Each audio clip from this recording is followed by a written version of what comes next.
계속해서 광주 전남권 뉴스입니다. 영호남시 도지사들이 공동으로 광주 대구 간 달빛 내륙철도를 국가철도망 계획 신규 사업에 반영해 줄 것을 호소했습니다. 동서화합과 지역 균형 발전, 특히 철도가 지나는 낙후된 시군의 지역 발전을 위해서도 반드시 달빛 내륙철도를 건설해야 한다고 주장했습니다. 이성각 기자의 보도입니다. 광주와 대구를 고속화철도로 1시간대에 연결하는 달빛 내륙철도 사업. 지역 균형 발전은 물론 동서화합과 상생을 위한 대통령 공약 사업으로 기대를 받아왔지만 경제성이 낮다는 이유로 최근 국가철도망 구축계획 초안에서 제외됐습니다. 광주시와 대구시가 계획 반영을 촉구한 데 이어 철도가 지나는 영호남 시도지사들이 공동으로 철도 건설을 요구하고 나섰습니다.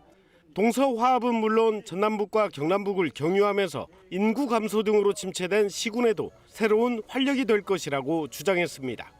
거창, 함양, 합천, 서부 경남 지리산권의 낙후를 해결하기 위해서는 반드시 필요한 철도고, 시도지사들은 호소문을 통해 단순한 경제 논리를 넘어 갈수록 심화되는 수도권과 지방 간 발전 격차를 줄이고 국민 통합이라는 미래 가치로 접근해야 한다고 강조했습니다. 동서화합을 통한 국민 통합, 그리고 국가 균형 발전에 이보다 더 지대한 영향을 미치는 사업은 제가 볼 때 없을 겁니다.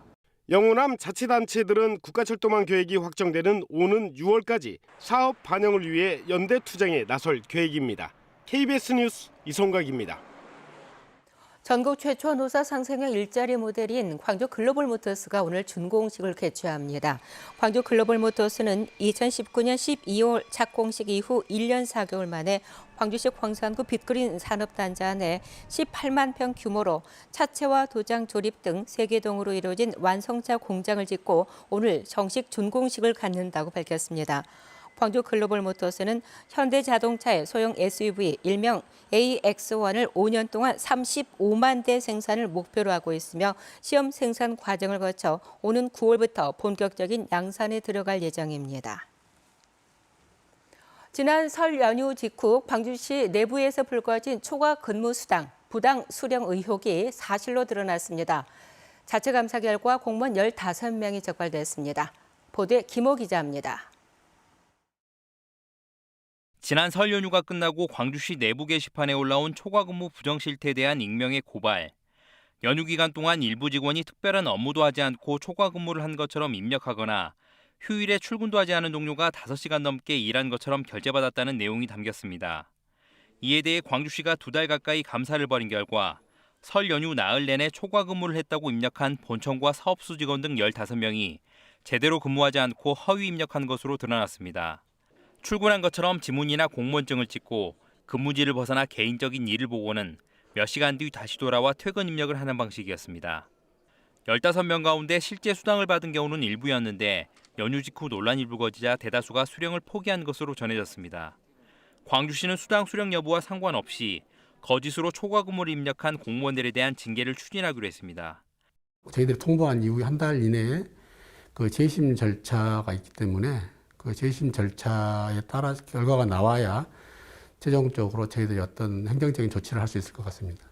하지만 일부 공무원들 때문에 광주시 행정의 불신을 초래했다면서 해당자들에 대한 엄벌을 요구하는 목소리가 커지고 있습니다. 청렴에 대한 어떤 신뢰를 잃게 돼버리면 행정이 일을 해나가는 데 있어서 굉장히 불신이 초래되기 때문에 밀월백계가 필요한 행위가 아닌가 이렇게 생각하고 있습니다. 청렴도 평가에서 2년 연속 전국 최하위 등급을 기록한 광주시는 올해는 1등급을 달성하겠다고 목표를 내세웠지만 갈 길은 멀어 보입니다. KBS 뉴스 김호입니다. 고 이건희 회장의 유족들이 상속세 납부와 유산의 사회 환원 계획을 발표했습니다. 상속세와 더불어 이 회장의 개인 소장 미술품이 사회에 환원되는데 광주 전남에도 이적 출신 작가들의 작품을 비롯해서 51점이 기증됐습니다. 작품 선 공개 현장을 정아람 기자가 다녀왔습니다. 화면을 가로지르는 십자구도의 작품. 신안 출신으로 한국 추상미술의 선구자로 꼽히는 고 김한기 화백의 작품입니다. 고흥 출신의 여성화가 고 청경자 화백의 꽃과 나비. 만선은 화려한 색감과 특이한 재질감이 눈길을 끕니다. 특유의 필치로 자연 풍경을 담아낸 두 작품은 화순 출신의 인상주의 화가 오지호 화백의 작품입니다. 이른바 이건희 컬렉션 2만 3천여 점 가운데 21점이 전남도립미술관에 기증됐습니다. 지역 출신 거장의 작품들이 작가들의 고향으로 돌아왔습니다. 도립미술관은 준비 과정을 거쳐 오는 9월부터는 작품을 일반에게 공개하는 특별 전시를 준비하고 있습니다. 예산이 있어도 지금은 구입할 수 없는 그런 작품들입니다. 이 작품들을 통해서 저희 미술관이 많은 관람객들에게 좋은 작품, 수작을 보여줄 수 있는 그런 이 환경을 만들어 준 것이죠. 광주시립미술관에도 김한기와 이중섭 화백의 작품 등 30여점이 기증된 가운데 광주시립미술관은 이 작품들을 내년부터 공개할 예정이라고 밝혔습니다. KBS 뉴스 정아람입니다.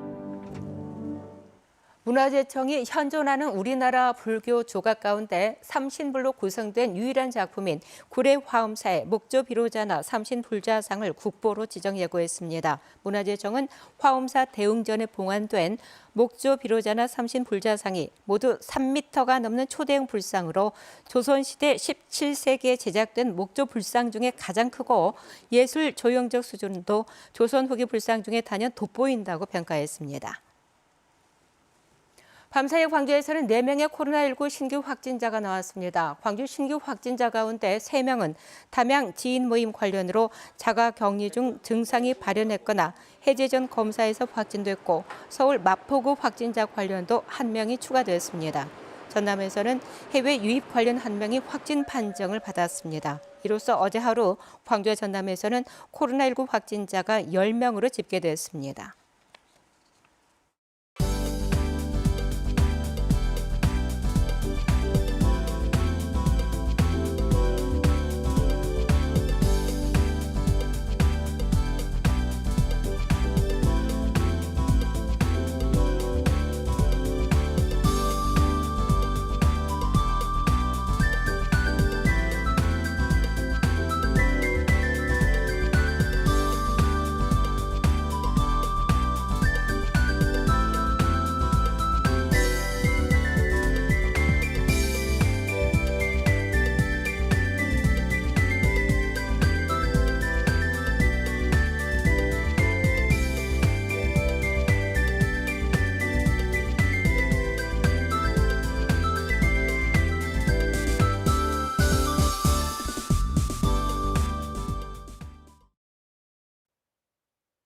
오늘 오전에는 다소 맑은 날씨를 되찾겠지만 밤부터 다시 비 소식이 있습니다.